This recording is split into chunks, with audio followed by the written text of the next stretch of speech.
Hello बच्चों, let's see this question. So the question says in the given figure the acceleration of m is g is equal to 10 meter per second square. So हमको यहाँ पे acceleration निकालना है.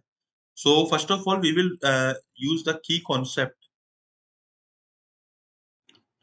So I am writing the key concept that will be used here in this question. So the value of friction is equal to mu into normal. Okay. And we will also use the second law of motion, Newton's second law of motion, which is F net is equal to mass into acceleration. So this is my F net, which is mass into acceleration. अब हम इस question को solve करते हैं यहाँ पे. So this is the block having mass 10/3. 1 second में इसको थोड़ा सा नीचे की तरफ ड्रॉ कर लूं. सो ब्लॉक हम लोग यहाँ ड्रॉ करेंगे. This is the block having mass 10/3. Okay. And यहाँ पर इस जगह पर एक फोर्स लग रहा होगा, टेंशन. एंड यहाँ पर हमारे पास में है ना, ये जो टेंशन की वैल्यू आएगी, एक्चुअली फोर्स 50 न्यूटन है. तो इट इज 50 न्यूटन एंड साथ में ये 50 न्यूटन. तो इस 50 न्यूटन के दो कंपोनेंट्स हम लोग यहाँ कर देंगे.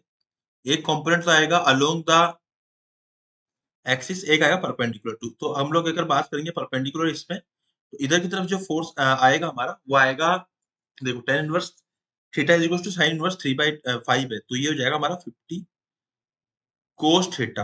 एंड cos थीटा की वैल्यू 4/5 आएगी. तो इसकी वैल्यू जाएगी 40 न्यूटन एंड इसको हम कर देंगे 30 न्यूटन. ओके. एंड यहाँ पे जो नॉर्मल आएगा ऊपर की तरफ आएगा n एंड नीचे की तरफ जो आएगा वो आएगा mg. तो mg will be equal to 100/3 है ना. mg की वैल्यू 100/3 आएगी. एंड इसको हम लोग इस तरीके से लिख देंगे यहाँ पे.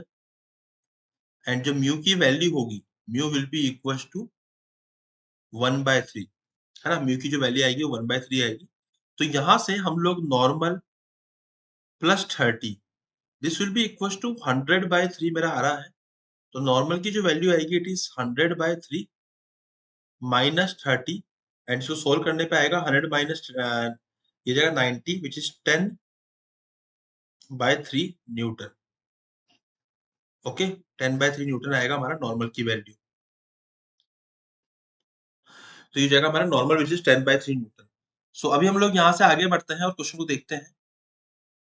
तो ये नॉर्मल की वैल्यू हमारी आ चुकी है. तो फ्रिक्शन की जो वैल्यू आएगी, फ्रिक्शन हमारा हो जाएगा mu multiply by normal. And friction की जो वैल्यू थी 1/3 थी, मल्टीप्लाई बाय नॉर्मल इज 10/3. तो friction will become 10/9 newton. Okay. So ये हमारा यहाँ पे 10/9 न्यूटन हो जाएगा. थोड़ा सा और क्लैरिटी इसमें लिख देता हूँ यहाँ पे थोड़ा सा साफ सुथरा. तो इसकी जो वैल्यू आएगी, म्यू की जो वैल्यू थी हमारी वो कितनी थी, 1/3 multiply by 10/3. It is 10/9 Newton. ये मेरा फ्रिक्शन हो जाएगा. ठीक है. तो फ्रिक्शन की वैल्यू जाएगी 10/9 न्यूटन. अब हम बात करेंगे कि ये जो टेंशन आगे इस पे लग रहा है, ये पीछे कितना फोर्स लगेगा. तो फ्रिक्शन, पीछे फ्रिक्शन लगेगा है ना. एंड एक्सेलरेशन की अगर हम बात करेंगे तो एक्सेलरेशन कितना हो जाएगा, इसको आगे की तरफ खींचने वाला 40 प्लस 50 न्यूटन.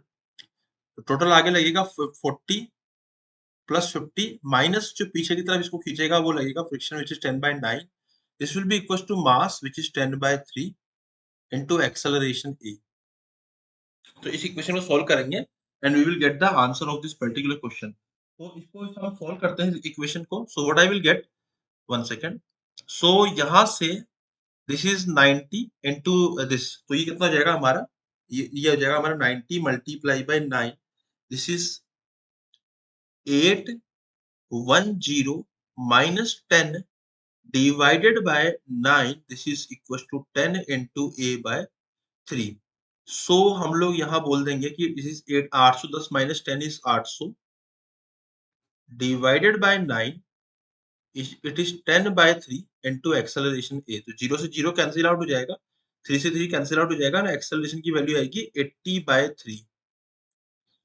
सो एक्सेलरेशन की जो वैल्यू आएगी वो 80/3 आएगी. It is matching with option number 3. So option number 3 is my final answer. I hope you understood it well. Best of luck.